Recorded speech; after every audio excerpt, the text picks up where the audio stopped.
የሃይማኖት ሚዛን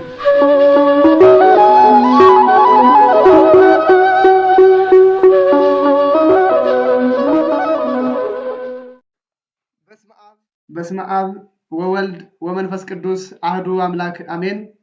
ሰላም የተወደዳችሁና የተከበራችሁ ኦርቶዶክሳውያን በእያላችሁበት ሰላም እግዚአብሔር ከእናንተ ጋር ይሁን። የመርሎት አሜን ቤተሰቦች ሰላማችሁ ብዝት ይበልላችሁ። ዛሬ በአዲስ ሐሳብ በአዲስ ቪዲዮ መጥቻለሁ። ዛሬ ማሳያችሁ በኢትዮጵያ ኦርቶዶክስ ተዋሕዶ ቤተክርስቲያን ለበርካታ ዓመታት የስህተት አስተምሮ በማስተማርና ቤተክርስቲያንን በማወክ ከፍተኛ ስራ ሲሰሩ የነበሩ ሁለት ግለሰቦችን ስሁት አስተምሮና ድራማ መሰል አገልግሎት የማሳያችሁ ይሆናል። ከዛ በፊት ግን ላይክ በማድረግ ማየት እንድትጀምሩ በእግዚአብሔር ስም አሳስባለሁ። ሰብስክራይብ አላደረጋችሁ ደግሞ ሰብስክራይብ አድርጉ። ሐሳባችንን በመግለጥ ቤተክርስቲያን መታደግ ይቻላል ብለን እናምናለን። አንዳንዶቻችሁ ለምንድነው ወንጌልን ብቻ ተሰብኩም እንዴ? ምን አለ ሰዎችን ባታሙ የሰው ስጋ ባትበሉ ምናምን ይሉናል። እኛ ስለ ሰዎቹ ግለሰባዊ ኃጢያት እዚህ ሚዲያ ላይ አንድም ቀን ተናግረን አናውቅም። በአውደ ምሕረት ላይ ግን የሚሰሩትን ነውርና የሚፈጽሙትን የብረዛ አስተምህሮ ግን በመግለጥ የታወቅን ነን። በዚህም ደግሞ እንቀጥላለን። ኦርቶዶክሳውያን በቤተክርስቲያን ላይ በርካታ ፈተናዎችን የሚያመጡ የውጭና የውስጥ ጠላቶች አሉ። የውጭን ጠላት ውስጣዊ አንድነታችንን በማጠናከር መመከት እንችላለን። ውስጣዊውን ጠላት ግን በጣም ከባድ ነው። የውስጡን ጠላት የበግ ለምድ የለበሱ ተኩላዎችን ነቅሎ ማውጣት ላይ ግን ከፍተኛ ጉልበት ይጠይቃል። በተለይ የእናንተ የኦርቶዶክሳውያን ትብብር ያስፈልገናል። ሁሉ ሰው በዚህ ጉዳይ ላይ እንዲናገር እንዲጠይቅ ግፊት እያሳደርን እንገኛለን። ስለሆነ ቤተክርስቲያንን የምትወዱ ሁሉ ይህንን ቪዲዮ የምታዩ ሁሉ እንድታበረታቱን በእግዚአብሔር ስም እናሳስባለን። ወደ ጉዳዩ እንሄዳለን። እኛ የሰዎችን ኃጢያት እየገለጽን አይደለም። የሰዎችን የነውር የሰዎችን የስሁት አስተምሮ የሰዎችን እኩይ ምግባር እየገለጽን ነው። በቤተክርስቲያን ውስጥ ላይ ለዘመናት በአውደ ምሕረቶቻችን ላይ ቅዱስ የእግዚአብሔር ቃል የሚሰበክበትን አውደ ምሕረት የተጨነቁ ሰዎችንና መንፈስ ያለባቸውን ሰዎች አውደ ምሕረት ላይ እያስለፈለፉ የሁከት አደባባይ በማድረግ ቤተክርስቲያንን ለበርካታ ዓመታት ሲበጠብጡ ኖረዋል። ልክ እንደ ተሐድሶ አዳራሽ አድርገው ቤተክርስቲያን ላይ የጫጫታ የሁካታ የጩኸት ቦታ እንዲሆን አድርገውታል። ቤተክርስቲያን ጸጥ ያለ ኢንቫይሮንመንት ያለባት የሚታዩና የማይታዩ ሰዎች በጸሎት የሚገናኙባት ሰው ሁሉ ከእግዚአብሔር ጋር በጸሎት የሚገናኝባት ስትሆን እነዚህ አጥማቂያንን ፈዋሽንን ባዮች ግን በፈውስ ሰበብ እንፈውሳለን በሚል በያውደ ምሕረቶቻችን ላይ ከፍተኛ የሆነ ጫጫታና ሁካታ ሲፈጥሩ ኖረዋል። ይሄ ነገር መቀጠል የለበትም ነው የምንለው እኛ። ቤተክርስቲያን ራሱን የቻለ የፈውስ ስርዓት አላት። ቤተክርስቲያን ዶግማ፣ ቀኖና፣ ትውፊት አላት። እኛም እነዚህ ሰዎች የምንመዝነው በቤተክርስቲያን አስተምሮ ነው። በኦርቶዶክሳዊ እይታ ነው የምናያቸው። በኦርቶዶክሳዊ እይታ አይተን መዝነን እነዚህ ሰዎች ውድቅ ናቸው፣ የወደቁ ናቸው ብለን እንናገራለን። እስኪ እንዲያው ለሳምፕል ያህል በርካታ ድራማዎችን ሰርተዋል። ነገር ግን ለሳምፕል ያህል አንዷን ድራማ አምጥቼ ላሳያችሁ። እንግዲህ እኒህ ናቸው። መምህር ግርማ ወንድሙ ይባላሉ። መምህርነቱ ከየት እንዳመጡት ባናውቅም ምን ይላሉ እስኪ እንያቸው። አደፍ ስራ ይንጠራራል። ማን አለ? አጋንንት ነው ሰይጣን?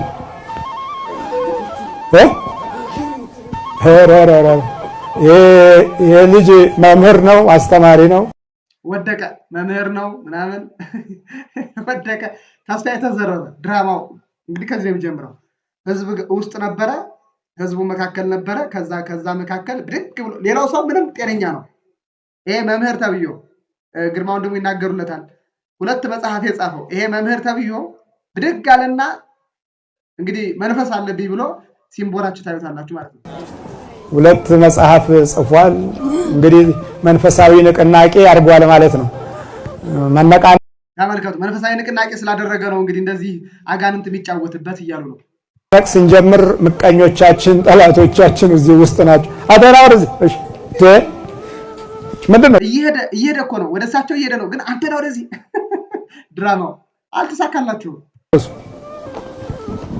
ምንድነው የምትለው ያው የአዳም ዘር ሆነም እኮ በባህሪ ተመሳስለናል እንግዲህ በላው ላይ ያደረው መንፈስ ነው የሚናገረው የአዳም ዘር መንፈሱ ነው የአዳም ዘር እኮ በቃ ምን ልወጣል የሰው ደም ጠጣት ምን ይችላል አንተነኩ አንተ እኮ መንፈስ ነው ጥላ ወጊ እና ወጋ ግደለው ተብዬ ነበር የተላኩት ግደለው ወደዚህ ጋር ምን በለው ነው የተባልከው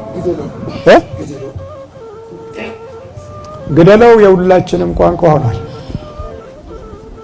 በውስጥ በኩል ምቀኝነት ካለ ግደለው ነው ግደለው በምንድን ነው የገባው በምግብ በልብስ በፎቶ ምንድን ነው በፎቶ ዩቲዩብ ውስጥ ገብተን ፎቶን ስክሪንሾት አደረግንና ሄደን ፎቶ ቤት አሳተምን በምን ፎቶን ስክሪንሾት አደረግና በፎቶ እንደሚገርም እኮ ነው ቅዠት ውስጥ እኮ ናቸው ማለት በፎቶ አለ እንግዲህ እሺ ፎቶ እንዴት ይወጋል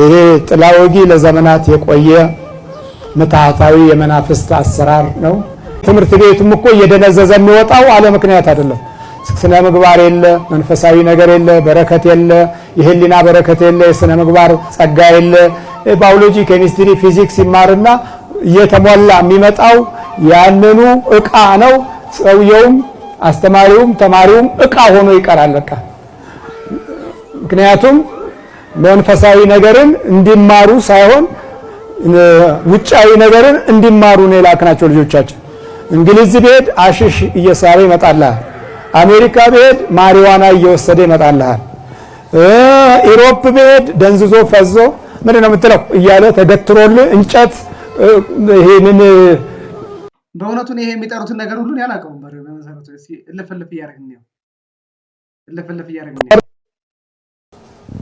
እሺ ጥላውጊ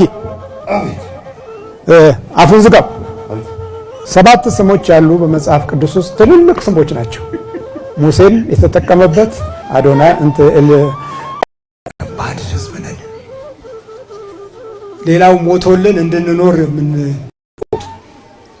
ወንድሜ መሬት አልካፈልም አለኝ እምቢ አለኝ መሬቱን አላካፍልም አለኝ ወጋልኝ ብሎ ይመጣል ወጋለታለሁ አንተ ነው የምትወጋ አዎ አጋንንት ነው ሰይጣን አጋንንት ያየር አጋንንት ወደዚህ ያየር እንዴት አያለሁ ወደዚህ ያየር እንዴት አያለሁ ጠላት እንዲህ ነው ይኸውልህ ዋናው ትልቁ ትኩረት እሱ ላይ ምን አገኛለሁ ብለህ ግርማ ቅዱስ ስለሆነ ዋናውን በማፍረስ ላክ ካላል ችግር ነው እነርሱ ይምሩኝ ካላል እንደ ዳዊት ችግር ነው ቡዳዊ ይበዛል ድራማ ነው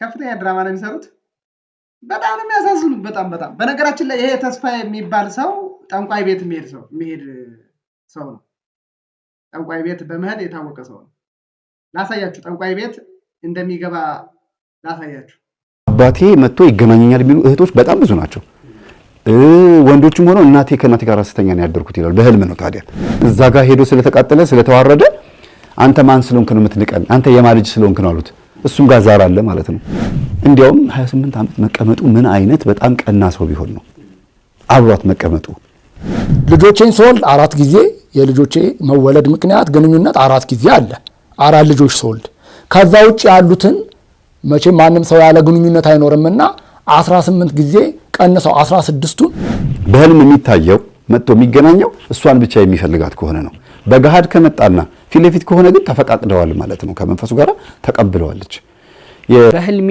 አያቸዋለሁኝ እንዳልከው ወዲያው ነው የሚጠፉት አይቆዩም በህልሜም በአውሮፕላን ሲሄድ አይቻቃለሁ ጧት ስነሳ ግን ዱባይም የለውም አሜሪካም እዚያው ፍጹም ከማንም ጋር እንዳትገናኝ አድርጎ ሰፍቷትስ ቢሆን በቃ የኔ ናት ደግሞ የቤተሰብ ከራማ አስቸጋሪ ነው የኔ ናት ካለ የኔ ናት ነው እላዋ ላይ ያለው መንፈስ እንደኔ እላዋ ላይ ወጥቶባት ሲገናኛት ቀርጫታለሁ ከንፈሯን ስትል እግሯን ወደ ላይ አድርጋ ምናምን ቀርጫታለሁ ትገባለህ እዛ ቤት እንዴ እንግዲህ ተመልከቱ ሚስቱ ነው እዚህ ጋር ስለሚስቱ ነው የሚያወራ ይሄ ሰውዬ ስለሚስቱ ነው የሚያወራ ስለሚስቱ የሚስቱን ገመና እንግዲህ መኝታ ቤት ገብቶ በካሜራ እየቀረጸ ነው ማለት ምን አይነት አስነዋሪዎች እንደሆኑ እዚህ ጋር ማየት ትችላላችሁ። እንዴት ሰው አካሉ እንዴት ሚስቱን በክርስቶስ አንድ የሆነችው አካሉ ነውር ነው። ይሄ በፍጹም በኢትዮጵያ ኦርቶዶክስ ተዋሕዶ ክርስቲያን እንዲህ አይነት ተግባር ሊደረግ አይችልም፣ ሊደረግም አይገባው። እንዴ ሁለቱ ሰዎች እኮ በክርስቶስ ስጋና ደም አንድ ሆነዋል። ሰው ለምንድን ነው የሚስቱን ገመና የማይደብቀው? ለምንድን ነው የሚስቱን ገመና እንዲህ አድርጎ ኤክስፖዝ አድርጎ እንደዚህ በዚህ ልክ የሚናገር? ይሄ ነውር ነው። ኦርቶዶክሳዊ ጠባይ አይደለም። ይሄ እንቀጥል ግን የተስፋዬ ቅዠት እናስቀጥለው። ትክራለሁ አትፈራም? ኧረ እኔ ስንት ጠንቋይ ማንበብ የሚባል ቤት ሄጄ ገብቼ ውጣልኝ ያሉት ይኸውላችሁ። አሁን ጠንቋይ ላይ ይገባል። ተስፋዬ ጠንቋይ ላይ ይገባል። ጠንቋይ ላይ ገብቼ ሄጄ ነው ያለው። ውጣልኝ ያሉኛል። በአጠቃላይ እነዚህ ሰዎች በጣም አደገኞች ናቸው። እነዚህ ሰዎች ኦርቶዶክሳዊ ጠባይ የሌላቸው ናቸው። እነዚህ ሰዎች የቤተክርስቲያንን አስተምህሮ በመበረዝ የታወቁ ናቸው። ኦርቶዶክሳውያን ከነዚህ ሰዎች ልንርቅ ይገባል፣ ልንሸሽ ይገባል። ለዛሬው ይሄንን ይመስላል። ስላያችሁን ስለተመለከታችሁን እጅግ በጣም አድርገን እናመሰግናለን። ሰላም።